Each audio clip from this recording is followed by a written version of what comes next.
morning, good afternoon, or good evening from wherever you're watching or listening. My name is Caleb Glick. I'm a lawyer here in the great state of Texas with the Calhoun School of Law to bring you a lot of information that plenty of bad folks would rather you not have. For today's lecture, ladies and gentlemen, we'll provide another installment into our series on the Discourses Concerning Government written by Mr. Algernon Sidney.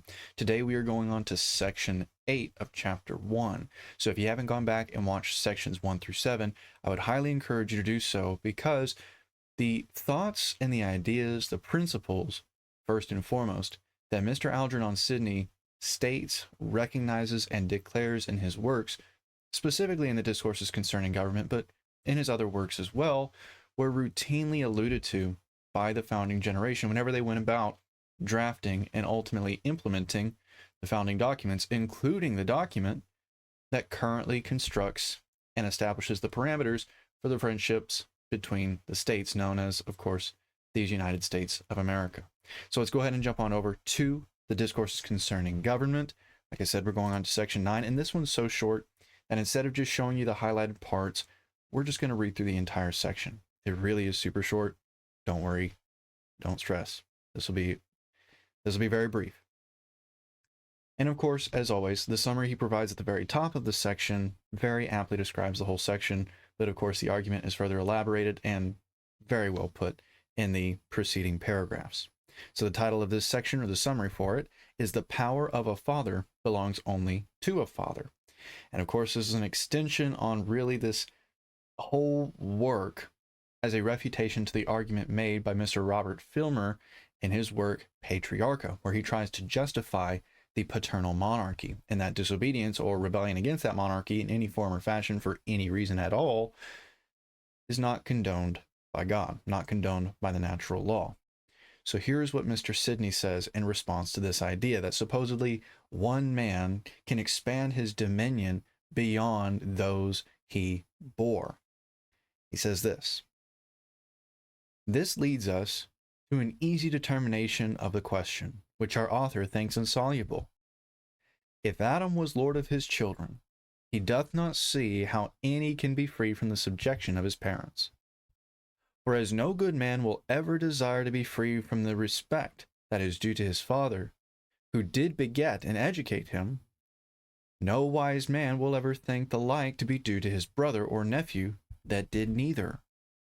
If Esau and Jacob were equally free, if Noah, as our author affirms, divided Europe, Asia, and Africa amongst his 3 sons, though he cannot prove it, and if 72 nations under so many heads or kings went from Babylon to people the earth, about 130 years after the flood, I know not why, according to the same rule and proportion, it may not be safely concluded that in 4,000 years kings are so multiplied as to be in number equal to the men that are in the world. That is to say, they are, according to the laws of God and nature, all free and independent upon each other, as Shem, Ham, and Japheth were.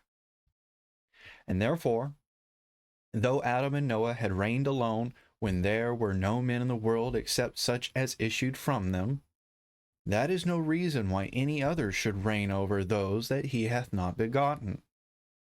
As the right of Noah was divided amongst the children he left, and when he was dead, no one of them depended on the other, because no one of them was father of the other. And the right of a father can only belong to him that is so. The like must forever attend every other father in the world. This paternal power must necessarily accrue to every father. He is a king by the same right as the sons of Noah, and how numerous soever families may be upon in the increase of mankind, they are all free till they agree to recede from their own right and join together in or under one government, according to such laws as best please themselves." Very simple, very direct. If it were true, we would have more kings. If it were true, then this reign that we see in biblical times wouldn't just be demonstrated by fathers over their sons. It would be sons eventually over sons. And that's not what you see in the Bible. That's not what you see spoken or inspired by God, this almighty arbiter that both Filmer and Algernon Sidney are alluding to, are referencing. Excellent. So I did let you know it was going to be very short, not taking up too much of your time at all today. If you have any questions about what was said in section 9, maybe questions about what was said in the preceding sections, or maybe there's a legal topic you'd like me to cover in a future lecture, go ahead and post those down in the comments, because the entire purpose of the Calhoun School of Law is to equip you with the necessary skills and information to combat any sort of lawfare that will be waged against you, your loved ones, or your hard-earned property. So please, if you have any questions, go ahead and post them down in the comments. Excellent. So my name is Caleb Glick. I'm a lawyer here in the great state of Texas with the Calhoun School of Law to bring you a lot of information that plenty of bad folks would rather you not have.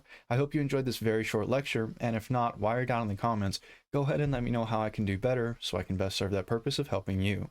I hope you'll have a wonderful day, and until I see y'all in the next lecture for the next topic, I bid you all farewell.